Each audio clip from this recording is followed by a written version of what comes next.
కానీ ఒకటి మాత్రం నేను చాలా స్పష్టంగా చెప్పదలుచుకున్నా పోలీస్ అధికారులకి, ఇటువంటి క్రిమినల్ కేసులు 10 ఏళ్ల తర్వాతనైనా మళ్ళీ రీఓపెన్ చేసి బాధ్యులైన అందరి మీద కూడా కేసులు పెట్టి జైలులో పంపిన సందర్భాలు ఉన్నాయి. పోలీస్ అధికారుల మీద కూడా పక్కన కూడా చూస్తూ ఉన్నాం. ఐజీ డీజీ స్థాయి అధికారులను కూడా పాత కేసులలో తప్పుడుగా ప్రవర్తిస్తే, చట్టాన్ని విరుద్ధంగా ప్రవర్తిస్తే, విచారణలో ఏమైనా నిందితులకు అనుకూలంగా ప్రవర్తిస్తే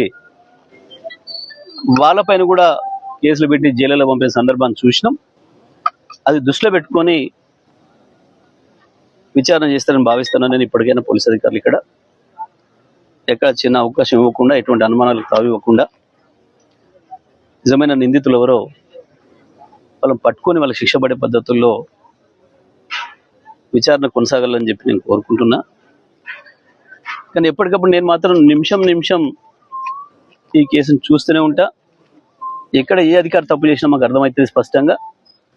ఆ అధికారి మాత్రం తర్వాత తప్పించుకోలేడనే విషయాన్ని కూడా వాళ్ళు గుర్తుపెట్టుకుంటే మంచిది. పనిచేసేటప్పుడు నిందితులను రక్షించడానికి వెళ్ళి వీళ్ళు జైల్లో పడే పరిస్థితి మాత్రం తెచ్చుకోవద్దు.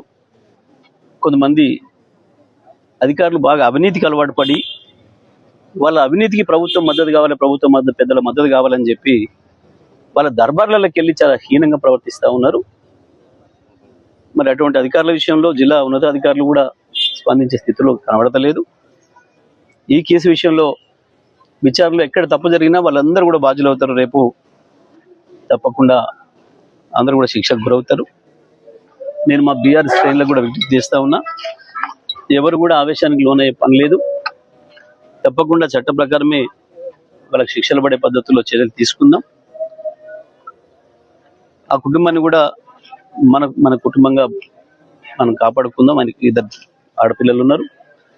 తప్పకుండా ఆ పిల్లల చదువుల బాధ్యత కానీ, కుటుంబ పోషణ బాధ్యత కానీ తప్పకుండా పార్టీ బీఆర్ఎస్ పార్టీగా మేమే తీసుకుంటాం. గతంలో హత్య చేయబడ్డ మా నాయకుడు ఇంకా కుటుంబాన్ని ఎట్లయితే మేము అనుకున్నామో అదే పద్ధతుల్లో ఈ కుటుంబాన్ని కూడా మన కుటుంబంగానే భావిస్తాం. ఈ సందర్భంగా మధు కుటుంబానికి తీవ్రమైన విచారాన్ని వ్యక్తం చేస్తూ మధు మృతికి సంతాపాన్ని వ్యక్తం చేస్తా ఉన్నా. మా శ్రేణులందరికీ మాత్రం సమయంగా ఉండవాలని చెప్పి